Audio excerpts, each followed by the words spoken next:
But I used that time also to really sort of mine what my future could look like. And what I did is I started working my network. I called friends. I talked with a lot of people who knew me from before, other jobs I had done before I took on a teaching role. And I kind of learned a little bit about myself, how it seemed to some of them like project management would be a great fit for me. I'm Lisa Harding, ex-EdTech CEO turned certified teacher career coach. It wasn't all that long ago that I was recruiting, interviewing, and hiring teachers for roles in corporate America. Teachers that ended up being some of my all-time best employees. Fast forward through my own career transition, where I left my role as CEO to become a stay-at-home mom, I now work with and empower teachers to transform their lives by turning their once distant career dreams into realities. In this podcast, I give you simple, actionable, step-by-step strategies to help you do the same. If you're a burnt-out teacher or simply need a change and you're looking to create a life you love, you're in the right place, friend. Let's get started. Dan, thank you for joining us tonight. It's so great to have you. Hi, thanks for having me. I appreciate it. I'm happy to be here. Absolutely, Dan. So, Dan, I know I told you as soon as you and I started chatting tonight, like I have a lot to learn about this field. So I am excited because I learned so much just in the time that you and I spoke before this. And I know that we're about to spread a lot of knowledge to everyone out here. So why don't we just start with some basics of who are you? What do you do now? And also, what were you doing in school before you decided to leave teaching? All right, great. Well, I'm Dan Huffman. And I was a teacher for 19 years. I started as a music student long ago. I was a big band member all the way back in junior high school. All the way through high school, it was a big love of mine, and I admired my band directors. So I saw myself in that role. Being a band director was really what motivated me. So when I got my degree, I went into public school music direction, band directing. It was a tough transition at first. High school is a big gig, so I ended up having to throttle back a little bit. Taught lower grades for a number of years, eventually worked my way up to the point where I was able to get a master's degree and got my instrumental conducting degree back in about 2010. And by then I was working back at the high school level.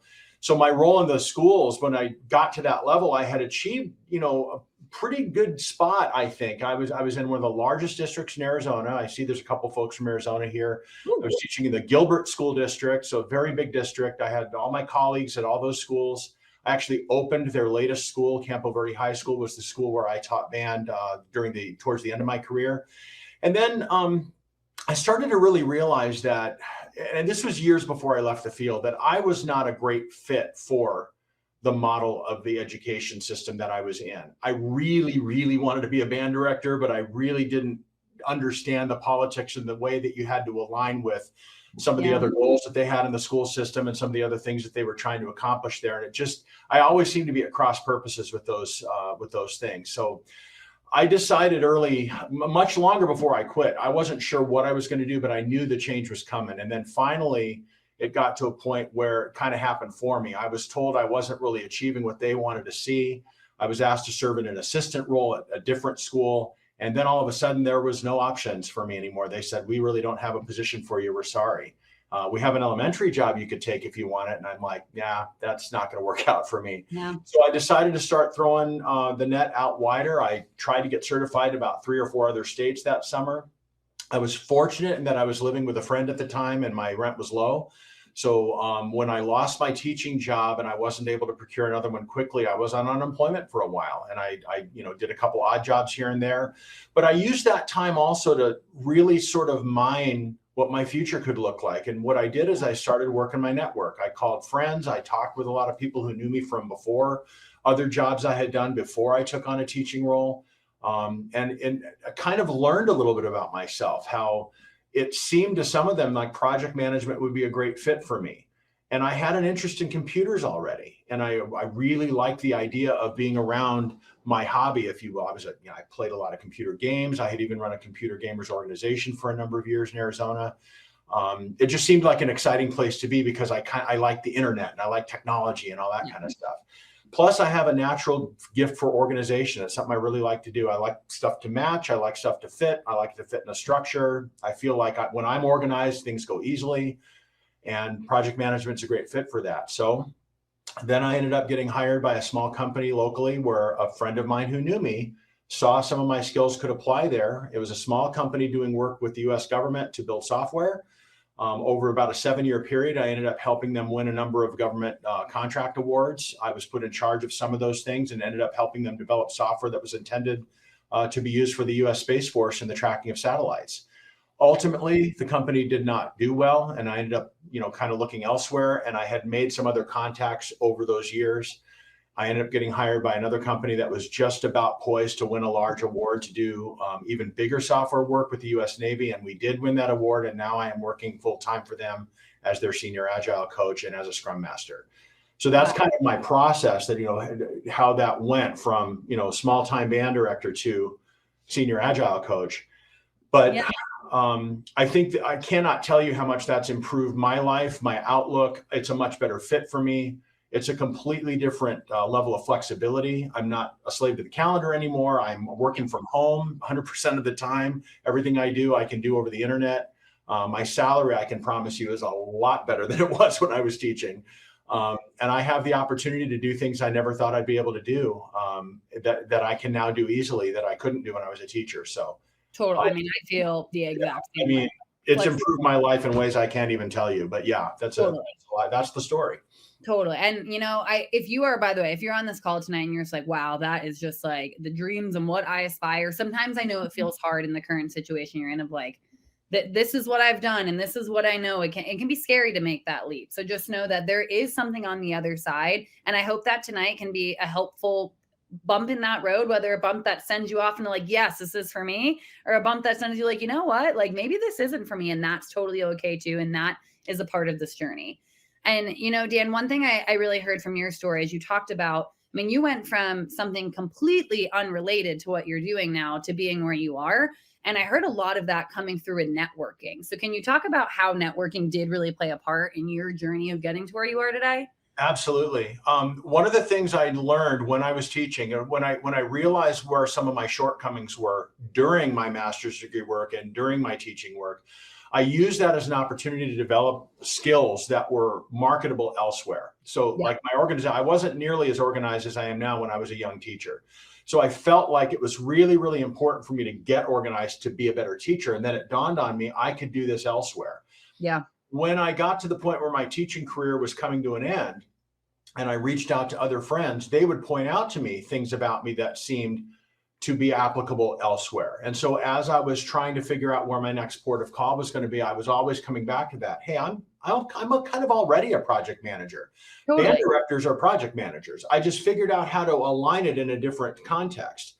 And a big part of what I did in addition is I read the book, which many of you have maybe heard of, What Color is Your Parachute? And I did the exercises in the workbook and I related it back to conversations I'd had with people who knew me and people who knew my skill set.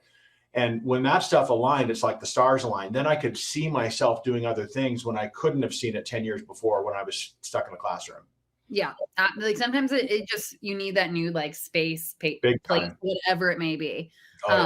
I love that. And Chris, I want to call out, I see your questions. And this is something, as I said, please send questions in. We absolutely love getting questions. And I see, Chris, you just sent like the motherload of all questions. I love it. And I promise I will work in all the questions that you have into tonight. So people, please send those chats, send questions. And I promise I've actually, the last group, I will say, last webinar we did really kicked up the question asking to the point I had to start writing some of them down because there were so many. So I want to see how this group can level up that tonight. So yes, Chris, of course. And so Dan, coming back to you. Yeah. In terms of thinking about where you are now and even expanding that, I love that you really were highlighting those transferable skills, because I think this is one thing that teachers sometimes forget is how many transferable skills they actually have to so many different types of jobs. And oftentimes companies want to hire teachers because they're like, hey, I can teach you the ins and outs of XYZ that we do here. But what I need is all those other intangibles that you are bringing that truthfully are not always easy to find out there in the corporate world. I mean, I know Lisa and I have talked about, Lisa used to be the CEO of an organization. She was like, some people didn't even have just like a basic level of professionalism, showing up on time, communication. Like it's those types of things that teachers tend to even do really, really well that not everyone else does. So I challenge everyone tonight to really think about what do you do in your role and how can that be applied to other things? Because you are absolutely right, Dan. You were essentially a project manager. Like I think about teaching all the time. Teaching is management. You're just managing all of the people that are in your classroom. So thinking about, even going from something like a band director into software development, two very different things. But I love that you were able to find that connection path yourself to get there. One of the things I would point out because that's kind of general, right? Band directors are project managers. Well, most teachers are program or project managers of a sort, right? What are you managing? Well, it's people to a certain degree, and it's people of a certain age, but you're also managing relationships. You're managing a relationship with your administration, with your parents. And if you're a band director like I was, or if you're in any sort of highly visible role, where there's a lot of public visibility to what you do, and you're going to competitions, you're doing whatever it is, or you're coaching like the football team, that kind of thing. That's kind of the same level a band director's at. What you learn from those experiences and how you navigate those experiences plays a huge role in how you make yourself work in the corporate world or in a small company where they're doing work in another field for whatever it is. Yeah. So if you can find a way to tie that in with what else do you love? If you love teaching, and why did you get into teaching? Did you get into it because you love that subject? You read poetry and you just had to teach English? Or like me, I thought band was the thing, man. I wanted to be a band director so bad because music is a huge deal for me. I played the piano since I was 9. I learned French horn in middle school. I went on to become a pretty good player. I was in a number of different small symphonies. I did all that kind of stuff. I played in bands all my life. I even directed a community band up till about last summer for about 7 years after my career ended. I won't ever give up music completely. Yeah, totally. But what are the other things that I love? And I really love my other hobbies, that where can I make the skill set that I developed as a teacher overlay into a hobby that I love, and how can I make that into a career? And that's kind of where this ended up landing for me.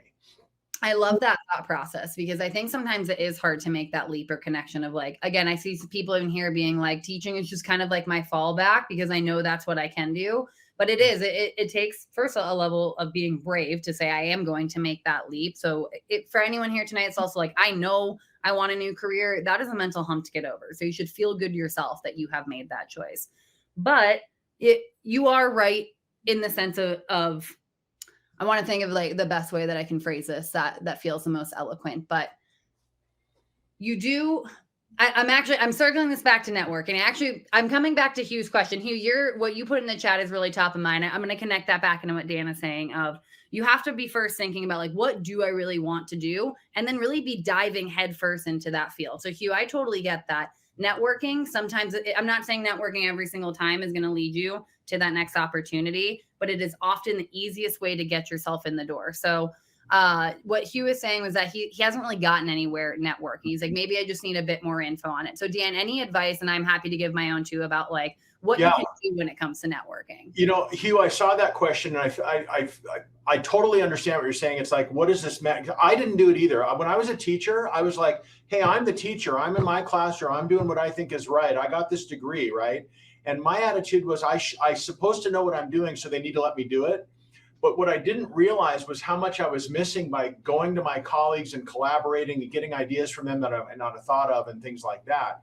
So when I think of networking, I think of it in that context. Is what do I not know? What gaps do I have that I could fill if I were open to other ideas?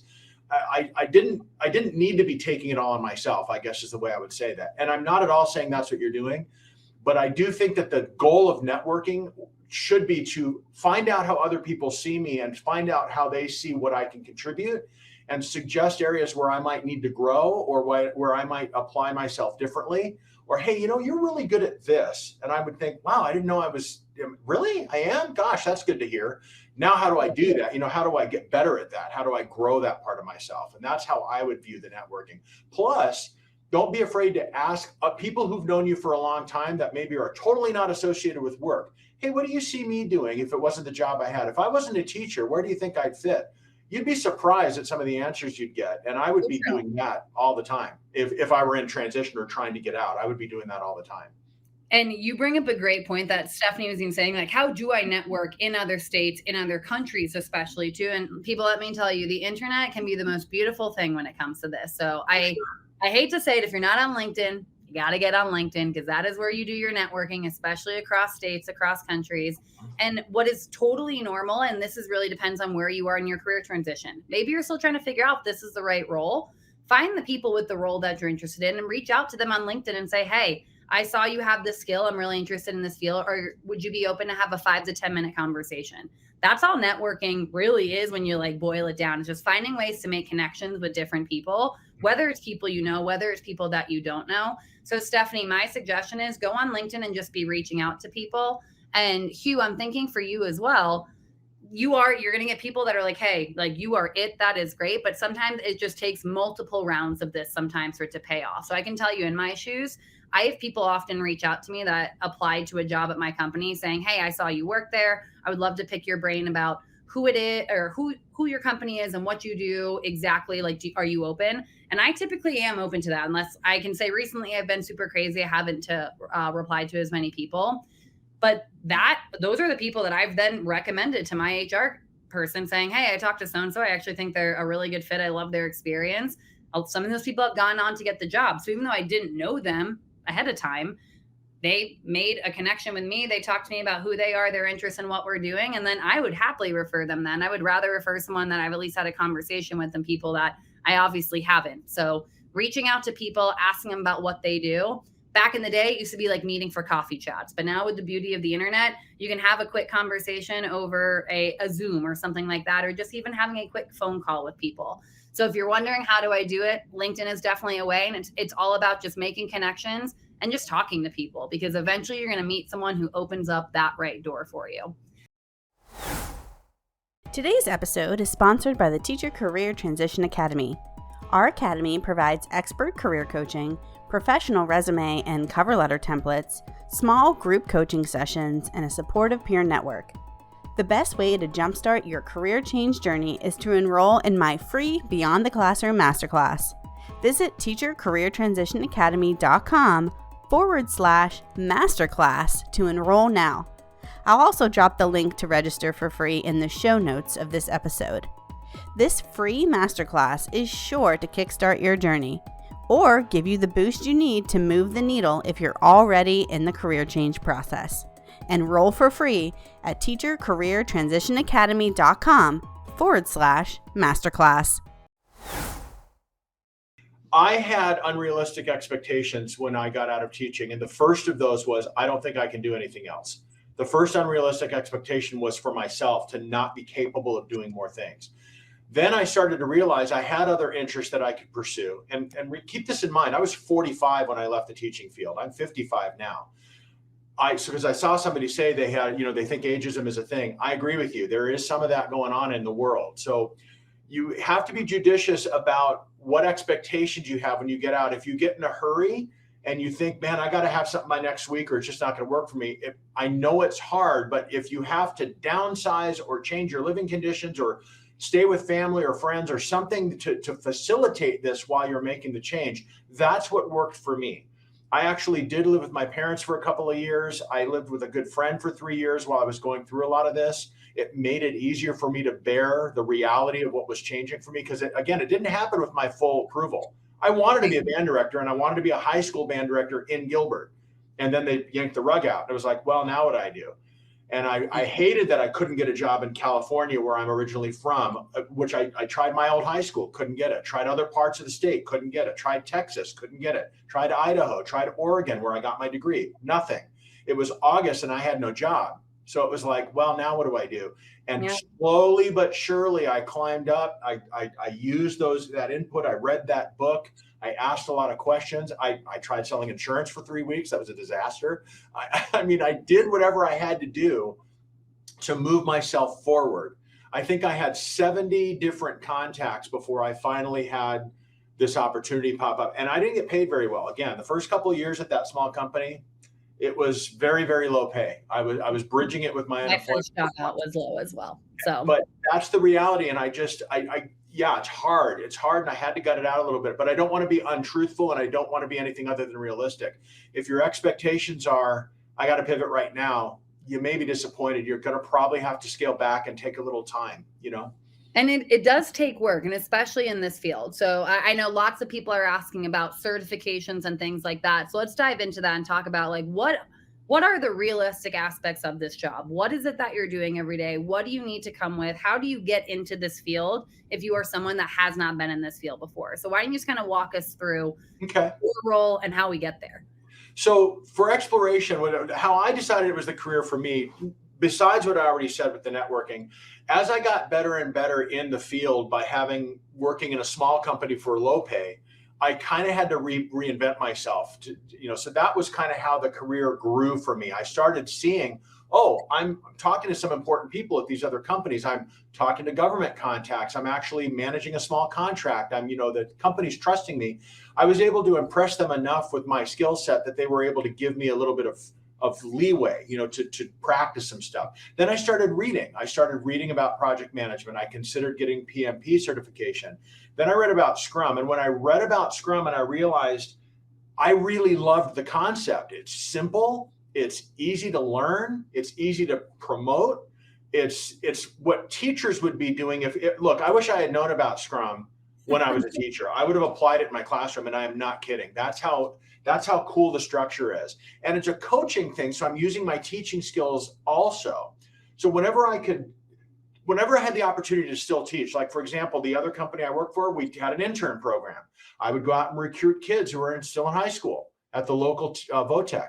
And we would bring them in. We would teach them the business. We would teach them how to do what we were doing, how to do some marketing, how to look for new business, how to do all that kind of stuff. And some of them wanted to get into the technical side, so we had a path for them there. I headed that whole program up. It was like I was still teaching inside my new career. So for my path, it was like, how do I pivot? Well, I keep doing what I'm doing while I'm slowly taking on more responsibility. That's kind of how it worked for me. And then as far as what do I do now? My day-to-day, it's a little different than on some Scrum Masters. Some Scrum Masters are just running software teams, maybe multiple software teams, and they just apply the Scrum structure and they just work within that structure. They're facilitators. They remove impediments for people. They do a lot of communications between teams, and they just kind of keep the project rolling forward, right? And that's what the core of my job is. But my responsibilities extend also to onboarding new team members onto the platforms that they will use in the conduct of their job for the government contracts that we're on. I have to make sure that they have the clearance that they need, and then I have to make sure that I can help them fill out the paperwork properly so that they can get approved onto the platform. And then I have to keep track of all that. I have a pretty significant amount of tracking that I do. And then when the boss comes and says, hey, where's so-and-so? How come they can't get onto whatever? I know exactly what's going on. I can report to the boss very quickly about where everybody is. At this point, we have about 60 people in our shop, and it's getting bigger. And so I'm having to track all of their their availability for the different platforms, what part of the country they're in.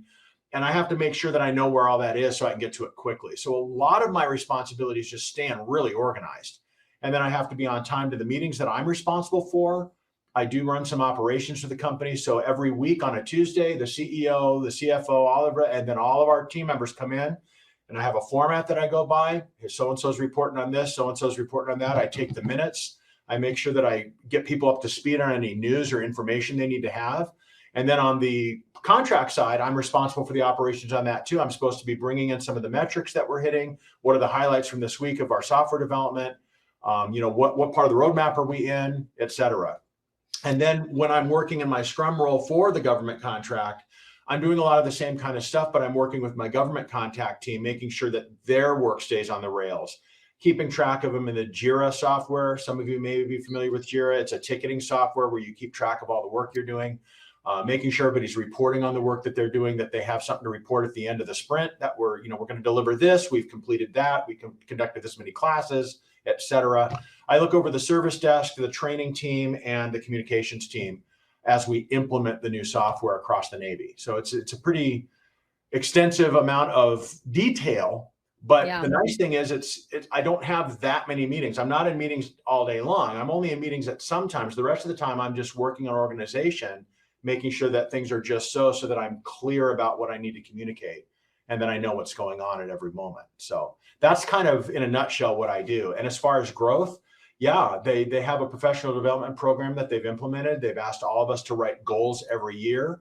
Those goals actually feed into the metrics they use to decide what our salary hikes are going to be, and if there's any bonuses and those kinds of things. That whole program that they've developed, some of that program was developed based on knowledge transfer information that I wanted to see the company wasn't doing when I got there. And I said, You want people to do well and catch on, you're going to need to provide these types of services, and you should be doing this and that, and kind of like a teacher or a coach would do.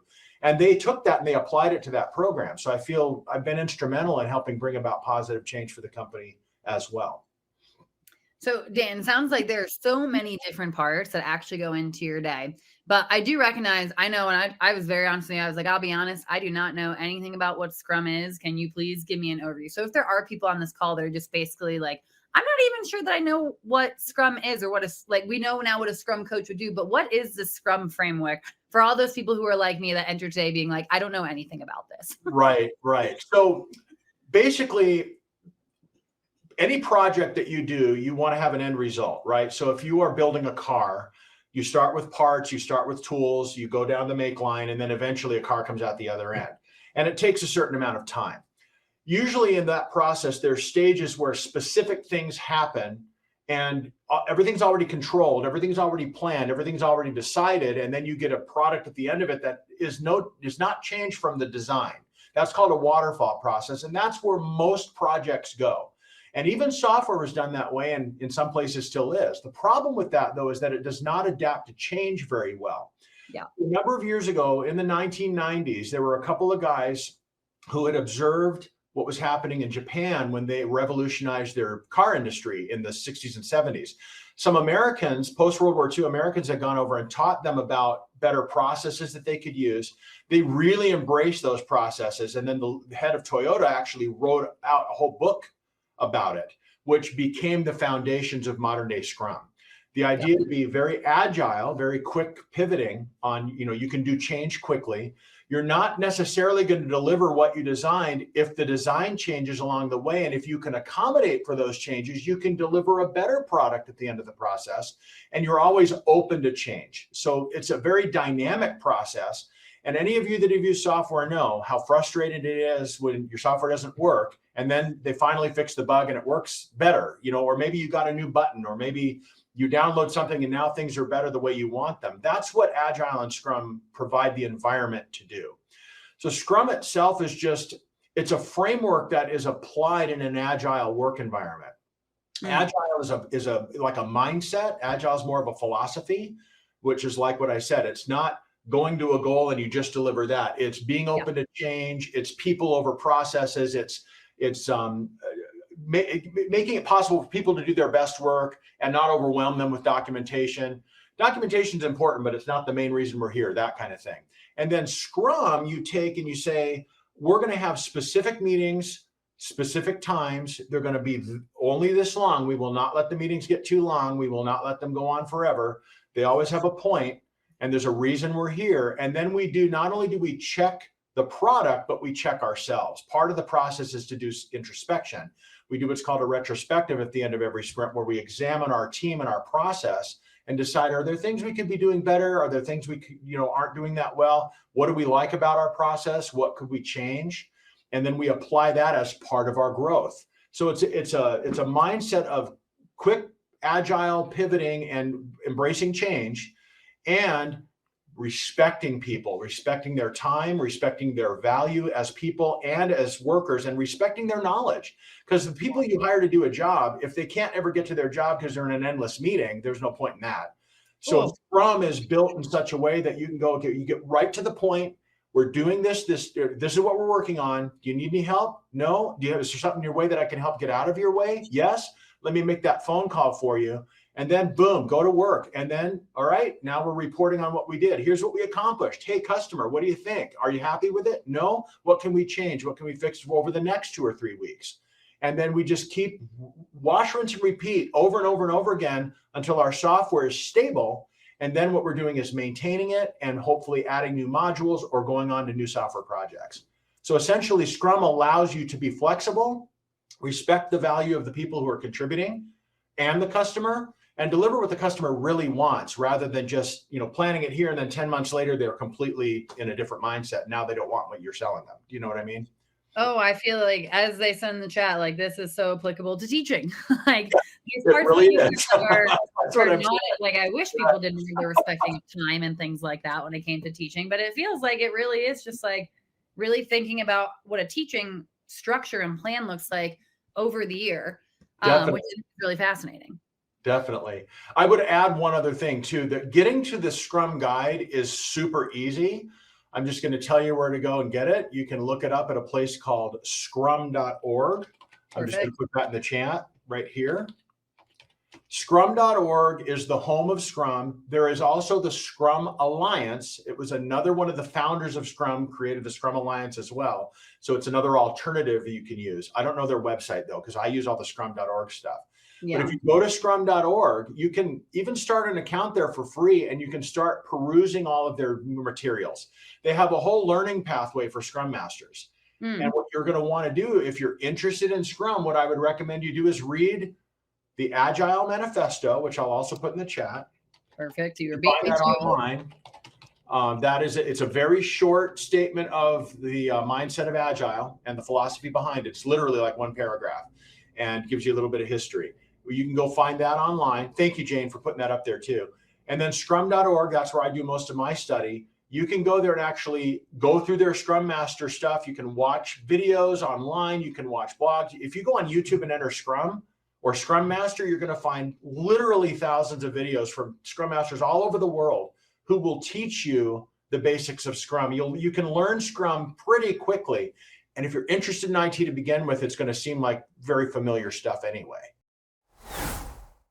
Well, friends, that concludes part 1 of this teacher career transition story. But there's a lot more valuable information coming your way in part 2 that you don't want to miss.